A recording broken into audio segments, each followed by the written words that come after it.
Salve, salve, meus amigos, minhas amigas, sejam todos bem-vindos. Estamos aqui, vamos estudar um pouquinho mais de direito constitucional. Que alegria reencontrá-los. Espero que aqui de alguma forma possa descomplicar um pouco essa parte do direito e, inclusive, esta parte da matéria, pode ter certeza, o que nós vamos conversar. E não tem agora o que ficar prestando atenção em vizinho, vizinha, namorado, namorada. Deixa tudo de lado, põe lá, deixa o cachorrinho lá na caminha dele, o gato descansando, porque e o periquito não pede para ele não cantar nesse momento, porque agora é um momento de nós dois conversarmos sério. Nós estamos conversando a respeito do Poder Executivo da União e dentro desse estudo tem dois grandes temas que sempre aparecem para nós, né? São as atribuições do presidente da República e o segundo, com certeza, né, assunto importantíssimo. Eu até brinco que é uma matéria que a gente chama, né, top of mind, aquele assunto importantíssimo, que é a parte de responsabilidade do presidente da República. Tá? Então, vou pedir aqui a atenção de vocês em todos os detalhes, pois aqui a banca vai exigir de você, nos mínimos detalhes, aquelas informações que, às vezes, fazendo uma leitura básica, uma leitura simples da Constituição, às vezes você não vai se dar conta e, eventualmente, não vai identificar esses detalhes. E é aí o que eu falo, né? Nós estamos aqui, professores, todos aqui que fazem parte da equipe do Concurseiro 01, temos essa função de realmente estar estudando a banca, estudando o edital, fazendo exercícios para trazer da melhor forma, a melhor forma o conteúdo e também trazer a melhor preparação para você, tá bom? Gente, bora então comigo aqui, vamos falar de responsabilidade e para você se situar dentro da Constituição Federal, nós temos dois artigos importantes relacionados à responsabilidade, artigo 85 e artigo 86. Artigo 85 se dedica para falar especificamente a respeito da responsabilidade do presidente e com relação ao artigo 86 fala um pouquinho do trâmite processual, como que, né, se dá exatamente como que se dá o início, que tipo de processo, o que ele pode responder, o que ele não pode responder. Já a parte do artigo 85, ele elenca para a gente aquelas hipóteses de responsabilidade. A gente vai ver que tem diferença entre crime de responsabilidade e crime comum, mas a gente já vai entrar nesse tema, mas traz sobre o crime de responsabilidade. Não podemos esquecer que o presidente da República, ele exerce a maior função dentro do Estado, e principalmente por ser uma república, res pública, coisa pública, ele precisa prestar contas e tem que obedecer os comandos constitucionais. Então isso nós vamos ver que, caso ele venha desobedecer de alguma forma, contrariar esses preceitos constitucionais, poderá responder pelo crime de responsabilidade. Mas sem delongas, vamos para o nosso slide e aqui eu trago para vocês exatamente a explicação sobre a responsabilidade do presidente da República. Aqui na introdução eu coloquei para vocês o seguinte, presta atenção.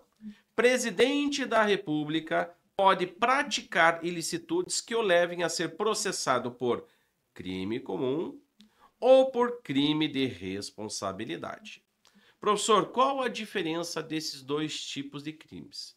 Quando eu falo de crime comum, eu estou falando qualquer tipo de crime tipificado no Código Penal ou qualquer outra legislação que traga, né, traga aquela conduta como crime, né? Nós sabemos, né, pelo preceito constitucional, princípio constitucional, que para você ser condenado por algo, a lei tem que prever este crime. É o princípio da legalidade. Tem que ter a lei dizendo que aquilo é crime e dizendo também qual é o tipo de pena. Você vai ser, você vai ter que ser preso, qual é o tipo, quanto tempo de prisão. Tem que trazer todos os elementos necessários. Eu sempre falo que no âmbito penal é que nem uma luva, né? Você tem que ter todas a tipicidade, todos os elementos, tem que se encaixar como se fosse uma luva perfeitamente para você poder ser condenado.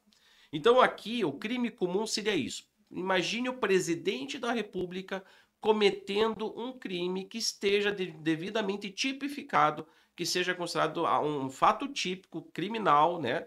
É um ato, né, típico, melhor dizendo, que seja considerado crime. Pronto, resumindo é isso.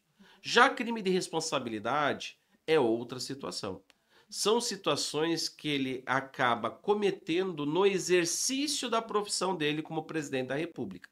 Ou como eu dei, né, um exemplo para vocês, o fato dele não seguir alguns comandos constitucionais. Isso pode caracterizar crime de responsabilidade. Depois a gente vai ver quais são eles, né? O que realmente caracteriza o crime de responsabilidade. Mas para por aqui. Por enquanto, só quero que você saiba. Vejam então que o presidente poderá responder por um crime ou por uma situação, a gente fala política administrativa, né? É isso que a gente. Até a doutrina critica esse termo crime de responsabilidade, mas não nos interessa para concurso, tá, gente? O costume, né, a forma como eles utilizam a terminologia é crime de responsabilidade. Então não vou nem entrar na parte doutrinária, que não nos interessa. Vamos, né, em frente aqui, o objetivo é assinalar a questão correta na sua prova. Então, crime de responsabilidade tem a ver com a parte da administração, das atuações, das atribuições do presidente da República, tá bom? Então, eu até coloquei lá, ó, crime comum, aí vem um detalhe bem importante. Se eu estou diante de um crime comum, voltando aqui para o slide, veja que ele vai responder perante o STF. O julgamento em relação a este crime terá que ser perante o STF. Já no caso de crime de responsabilidade, será julgado pelo Senado Federal. Percebo que o Senado Federal, gente, nesse caso específico aqui, estará desempenhando o quê? Uma função atípica, tá? Dentro daquela separação dos poderes, gente, nós temos que lembrar que a função atípica, né, faz parte dos poderes. O executivo, além de administrar, ele pode legislar, né, ele pode o judiciário, além de julgar, pode administrar e assim por diante, pode legislar. Então, aqui é uma situação onde o Senado Federal estará julgando o presidente da República. E aí, minha gente, uma coisa bem interessante. Não importa se seja pelo crime comum, não importa se seja pelo crime de responsabilidade, ambas as situações precisa passar antes de ir para o STF e antes de ir para o Senado Federal, precisa necessariamente passar pela Câmara dos Deputados. Então, aqui, gente, toda acusação contra o presidente, para que possa ser admitido e seguir em frente para os órgãos julgadores, depende da análise da Câmara dos Deputados. E aqui, uma coisa que eu quero que vocês guardem especificamente. Imagine que você está falando, né, do um dos maiores cargos dentro do nosso estado. Não pode ser qualquer situação para retirar a pessoa. A pessoa foi eleita pelo povo para ocupar aquele cargo. Naturalmente, a Constituição traz algumas proteções também, em decorrência do cargo que essa pessoa está exercendo. Então, aqui, entendo que, quando nós temos a análise desta acusação pela Câmara dos Deputados, que vai fazer, gente, uma análise meramente política, é exatamente isso. Quem faz uma análise técnica acaba sendo o STF, no caso do crime comum, e no crime de responsabilidade, o Senado Federal, que vai analisar efetivamente a conduta do presidente em relação ao que está sendo acusado. Agora, com relação à Câmara dos Deputados, gente, pode ter certeza, é uma análise política. E lembrando que precisa passar pelo crivo da Câmara dos Deputados para seguir em frente. Se não passar pela Câmara dos Deputados, cai a acusação contra o presidente da República. Perfeito, gente? Então aqui fica esse detalhe. Outro ponto importante, cuidado na sua prova com a terminologia utilizada pela banca. Porque às vezes você sabe o assunto, mas não sabe o que está escrito ali. Professor, eu estudei tanto essa parte aqui e eu não entendi. Calma, às vezes foi uma forma de interpretação. E até por esse motivo eu trouxe essa dica para vocês aqui, ó. Presta atenção, importante. Muita atenção que crime de responsabilidade pode ser também colocado na prova como uma infração político-administrativa. Por isso que eu falei que muitos da doutrina criticam, na verdade, esse termo crime, porque nada mais é do que uma mera infração política administrativa. Então, são infrações constitucionais. Então, nesse caso, desculpe, gente. Então, nesse caso, o que eu quero que vocês tomem cuidado, né? Nessa primeira parte que nós vimos aqui, nesse primeiro slide, vimos que o presidente da República tem responsabilidade, sim, pode responder por crime, né, algum crime que tenha cometido previsto no âmbito penal, pode responder por crime de responsabilidade. Quem julga crime comum é o STF, quem julga crime de responsabilidade é o Senado Federal, e em ambas as situações tem que passar antes por uma análise, né, essa acusação pela Câmara dos Deputados, que vai fazer, na verdade, uma análise política e decidir se vai seguir em frente ou não. Gente, é uma análise meramente a gente vai aprofundar agora esse assunto a partir desse momento. É uma introdução ao conteúdo, beleza? Bom, gente, depois de nós passarmos por isso, vamos seguir em frente então. Vamos começar aqui, na verdade, já coloco na próxima tela para vocês, o crime comum. O que é o crime comum, gente? O crime comum, como eu falei para vocês, é o crime cometido pelo presidente no âmbito, né, algum crime que seja no âmbito penal, tá? Alguma coisa considerada crime tipificado no âmbito penal. E aqui eu coloquei para vocês uma forma bem didática para que vocês saibam exatamente toda a sequência desse processo. Tá? Então vamos lá. O presidente. Opa, bati sem querer aqui. O presidente da República, caso cometa algum crime comum, tá? Olha lá, crime comum, e seja um ato. Isso aqui eu vou destacar e coloca aqui, ó, o selinho Mion aqui do lado, tá? Esse aqui, que precisa ser um ato relacionado ao exercício de suas funções. Vocês vão entender por quê. Se você for lá no artigo 86 e ver exatamente no parágrafo 4º, está escrito assim, ó: o presidente da República, na vigência de seu mandato, não pode ser responsabilizado por atos estranhos ao exercício de suas funções. Então, para que ele possa responder criminalmente no decorrer do mandato presidencial, ele precisa primeiro cometer algum crime comum, e o ato tem que estar relacionado ao exercício de suas funções como presidente da República, tá? E aí tem que seguir o seguinte procedimento. Professor, não entendi essa parte. Simples assim, ó.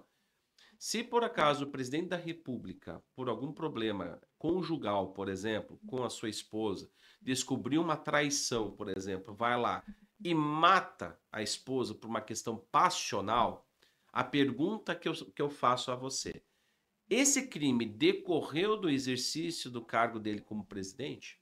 Não, não. É diferente dele pegar, se utilizar do cargo dele para cometer crimes. Perceberam a diferença? Então, nesse caso específico, nós vamos conversar mais para frente, mas não poderá ser, o presidente não poderá ser acusado nesse momento, no decorrer do mandato. Depois ele pode até responder depois que terminar o mandato dele, mas no decorrer do mandato não poderá responder criminalmente, porque é um ato estranho, como o nome está dizendo ali, é um ato estranho ao exercício de sua função, tá?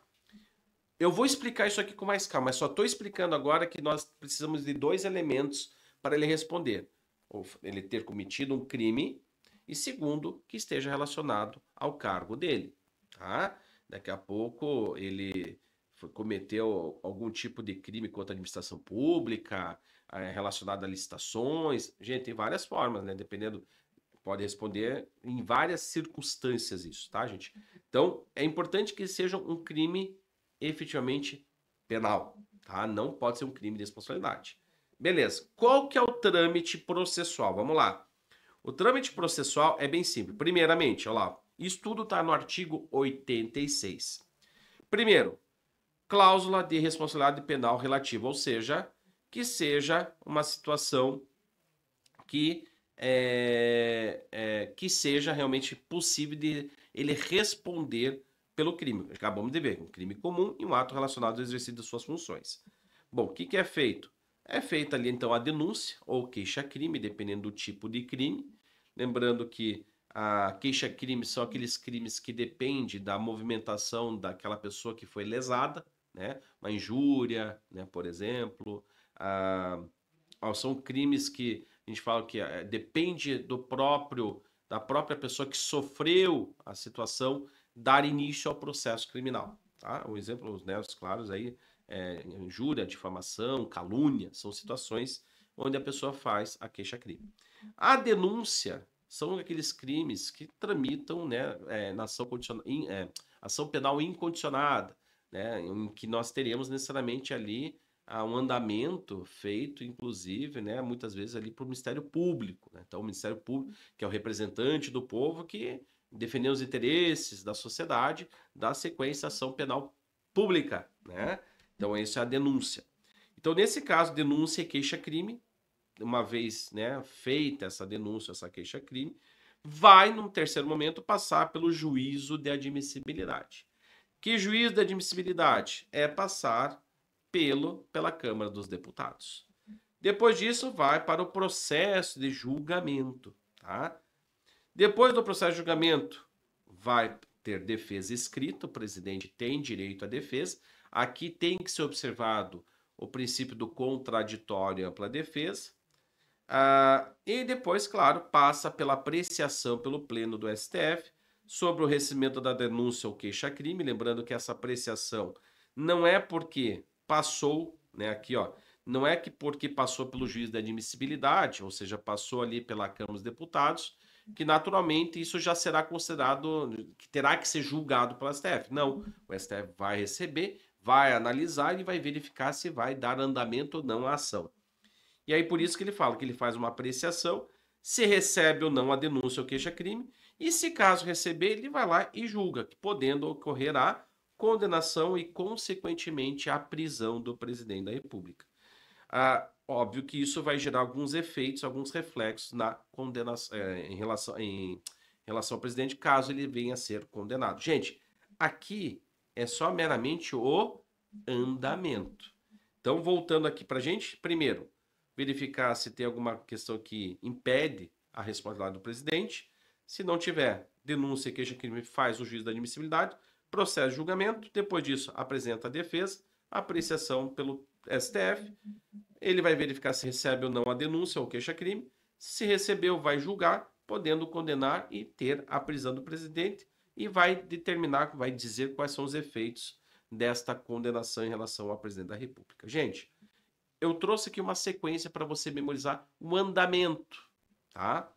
Agora, isso aqui, né? Isso aqui, eu vejo que o mais importante é que vocês entendam o seguinte: dentro do andamento do crime comum, o mais importante que eu vejo assim exigido pela banca, é importante saber, claro, essas regrinhas que eu acabei de mencionar, mas o mais importante aqui é o seguinte: qual é o juízo de admissibilidade, tá? Vamos falar alguns pontos que eu acho importante aqui, tá? Como é que funciona essa questão? Então, a cláusula de responsabilidade penal relativa, vocês já entenderam, houve a denúncia ou a queixa-crime, daí tem o juízo da admissibilidade. O juízo da admissibilidade, gente, como nós vimos, deixa eu até escrever aqui, colocar a canetinha vermelha aqui, ó, será feito pela Câmara dos Deputados. E uma pergunta que todo mundo faz é: quanto é o quórum necessário? Quantas pessoas precisam votar para passar o processo do presidente da Câmara dos Deputados? Guardem esse número: 2/3. Beleza? Colocando na telinha aí, 2/3. Isso está no artigo 86. Ah, professor, isso para somente o crime comum? Não. Para ambos os tipos de crime, comum ou de responsabilidade. Então, esse juízo de admissibilidade que é feito pela Câmara dos Deputados é de 2/3. Gente, ponto. Tá? Então, a juízo de admissibilidade, daí vai ter, claro, a análise política, se segue em frente ou não, passando por 2/3, veja que daí vai para o STF. Presta atenção, bem importante agora que eu vou dizer. No momento que o STF recebe a denúncia ou queixa-crime, então esse é o andamento. O presidente cometeu o crime, verificam se não tem uma situação, é um ato reputado a situação dele. Se eventualmente for, dá início a análise, o juízo de admissibilidade, aprova, encaminha para o STF, isso aí, esse caminho você tem que saber. Chegou no STF, o STF vai verificar se recebe ou não a denúncia, a queixa-crime. Aqui está outro detalhe, outro ponto importante que eu quero que você assinale no seu caderno, porque é questão de prova. Que é o seguinte, no momento que ele aceita que tem o recebimento da denúncia, a queixa-crime, a partir desse momento, tá? O presidente ficará suspenso, tá? Vou até colocar aqui, ó. Suspenso das suas atividades pelo prazo de 180 dias, tá? Guarde isso, porque isso é importante também, está aqui no artigo 86. E essa consequência é a mesma depois lá no crime de responsabilidade.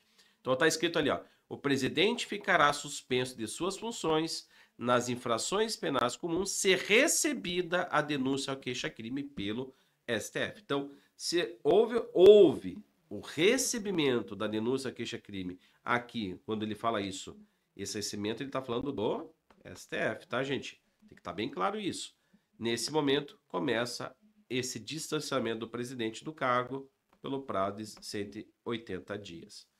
Gente, professor, vamos imaginar que o julgamento do presidente esteja demorando muito, ultrapasse os 180 dias. E aí, o que faz? O que acontece? Se passar os 180 dias, gente, o presidente pode retornar para o cargo. E aguarda, claro, ele vai exercer a função dele até que saia a decisão por parte do STF.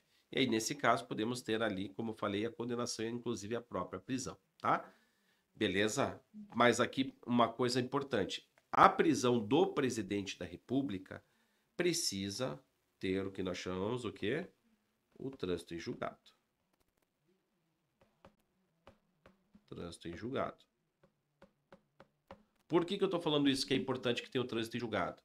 Porque existe também uma proteção em relação ao presidente, e aqui eu peço aqui a atenção de você, a tua atenção em colocar em forma de observação no teu caderno, pois enquanto não sobrevier uma sentença condenatória nas infrações comuns, o presidente da República ele não se sujeita a qualquer tipo de prisão. Professor, não entendi. Veja que eu estou falando de uma situação onde o presidente poderá realmente ser preso, porque ele cometeu um crime e isso tem relação com os atos ao exercício das funções dele. E aí, nesse caso, ele vai ser preso depois que tiver ali uma decisão condenatória dele transitada em julgado. Professor, mas antes ele não pode ter uma prisão preventiva decretada, uma prisão cautelar, nenhuma outra forma de prisão preventiva, cautelar, o que for, poderá ser decretada. Ele só escreve isso no seu caderno. O presidente da República só pode ser preso se tiver uma decisão que tenha condenado ele. Lembrando que não pode ser um ato estranho ao exercício da função dele e que, eventualmente, já tenha transitado julgado. Somente dessa forma, beleza? Ali, claro, eles vão dizer quais são os reflexos da decisão e tudo mais, tá? Claro, ele vai perder o cargo e assim por diante. Às vezes são situações, ele vai dizer, né, na decisão quais são as consequências jurídicas. Mas o mais importante para a prova, tá? Para a prova é que isto eles vão exigir o que está no texto constitucional, gente. Não vão fugir disso de vocês, tá? Fiquem tranquilos quanto a isso. Mas é importante isso que eu acabei de mencionar em relação à parte aqui do procedimento em relação ao crime comum, tá? A gente viu nesse momento a parte introdutória, claro, e vimos a parte do crime comum, tá? A responsabilidade do presidente em relação ao crime comum. Vamos encerrar esse bloco aqui. E aí, óbvio, vamos dar sequência aos nossos estudos na próxima aula. Destaco aqui que esse assunto é recorrente, destaco a necessidade de fazer exercícios para vocês tomarem cuidado com os detalhes do texto constitucional. Aqui, para esta aula aqui, óbvio, no que a gente viu, é importante que você tenha lido e leia com calma o artigo 86. O artigo 86 mistura tanto o crime comum como o crime de responsabilidade. O que nós nos dedicamos nesta parte da aula foi ao crime comum, beleza? Espero ter esclarecido o conteúdo, que você tenha compreendido. Lembrando que se tiver dúvida, a gente sempre está à disposição para sanar quaisquer dúvidas que você venha ter no decorrer do seu estudo, tá bom? Desejo aí um ótimo estudo, nos vemos na próxima aula.